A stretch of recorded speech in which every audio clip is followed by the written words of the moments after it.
To determine the electrical load requirements for a hotel, consider these steps. Firstly, calculate the base load requirement.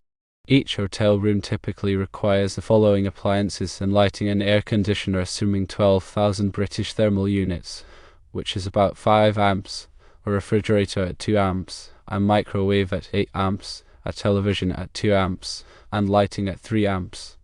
The total base load per room would be 20 amps. Secondly, multiply by the number of rooms. The total base load for 20 rooms would be 20 amps times 20 rooms, equaling 400 amps. Next, consider surge and demand factors. A surge factor multiplies the base load by a safety margin to account for simultaneous equipment usage.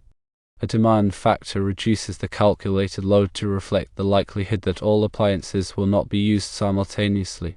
Many hotels use a surge factor of 1.25 and a demand factor of 0.70. To calculate the total electrical load, adjust for the surge factor. Take the 400 amps and multiply by 1.25, resulting in 500 amps.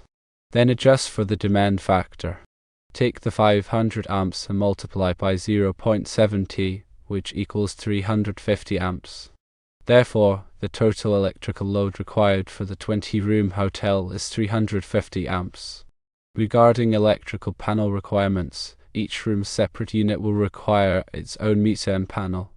If the building is supplied with 240-volt single-phase service, you will need a 350 amp main panel and 20 separate 20 amp subpanels, one for each room.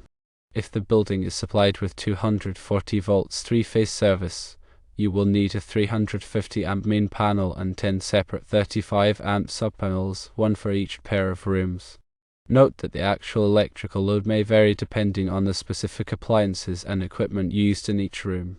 Consult with a qualified electrician to verify the electrical load calculations and design the appropriate electrical system for the building.